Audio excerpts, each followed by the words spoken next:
किसान आंदोलन 19वें दिन में प्रवेश कर चुका है।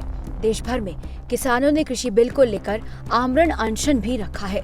सरकार और किसानों के बीच 6 दौर की बातचीत के बाद भी किसानों को कोई समाधान नहीं मिल पाया है।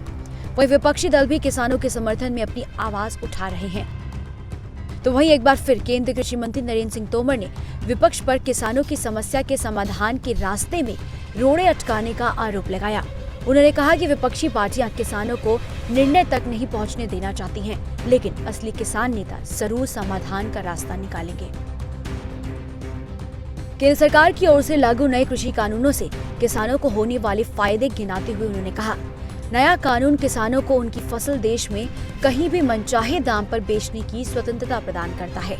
3 दिवस के भीतर दाम के भुगतान की गारंटी देता है। ये कानून इस बात का प्रावधान करता है कि घर बैठे किसानों को देश भर का भाव मिल जाएगा। साथ ही ये भी कहा कि सरकार की नीति सही है, नियत सही है और नेता भी सही है, इसलिए किसानों के मन में कोई संदेह नहीं होना चाहिए।